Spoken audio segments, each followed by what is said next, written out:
Je dirais que ce n'est pas du tout facile pour une femme d'entreprendre en RDC parce qu'il y a beaucoup d'obstacles, il y a beaucoup de difficultés auxquelles on fait face. Il y a beaucoup de défis à relever en tant que femme, surtout en ce qui concerne l'obtention des documents. Lorsque tu te décides de commencer une petite activité, lorsque tu veux vraiment le faire d'une manière professionnelle, être légalisé, il y a toujours eu des obstacles. Parce que théoriquement, on nous dit obtenir des documents, c'est facile, dans 48 heures, tu as tes documents. Mais pratiquement, une fois sur terrain, ce n'est pas vraiment la même chose.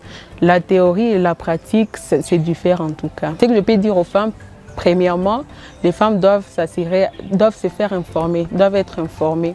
Parce qu'il y a des fois où on reste dans l'informel par manque d'information. On se dit peut-être c'est ici où on va mieux travailler. Mais on travaille beaucoup mieux lorsqu'on travaille dans les formels, lorsqu'on est connu par l'État. Et lorsqu'on est gagne petit, il y a autre chose il y a des taxes qu'on ne peut pas payer. Et lorsque tu n'es pas informé, tu as toujours l'idée de dire non, là il y a beaucoup de taxes qu'on doit payer et tout. Surtout lorsque tu es petit commerçant, tu payes la patente plutôt que payer beaucoup d'impôts. On te donne juste un prix forfaitaire, tu payes la patente. Mais par manque d'information, beaucoup de femmes préfèrent rester dans l'informel et il y a beaucoup d'occasions, des opportunités qu'on essaie de louper parce qu'on n'est pas connu par l'État.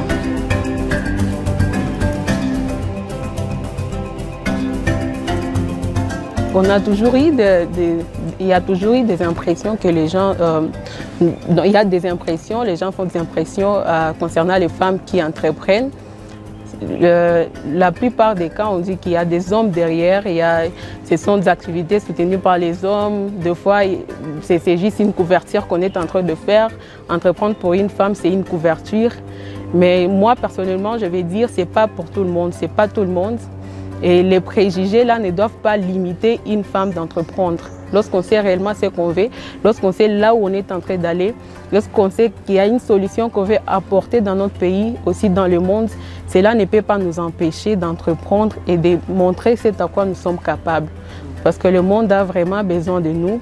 La RDC a besoin de femmes qui s'élèvent, qui travaillent, ne tenant pas compte des préjugés. Parce que toujours, il y aura des préjugés. Tu ne peux pas dire « je vais faire quelque chose » et qu'on ne puisse rien dire. Les gens vont parler, les gens diront toujours. Mais tu dois toujours te donner, savoir ce que tu cherches, savoir ce dont tu apportes dans la société comme solution et te battre pour cela.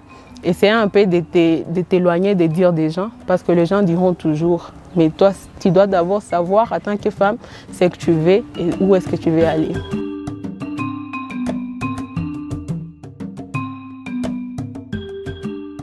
Oui, pour l'amélioration de ces climats d'affaires, surtout pour nous les femmes, j'aimerais bien qu'il y ait un suivi de la part de l'État congolais concernant les lois qui s'imposent, qu'il y ait un suivi.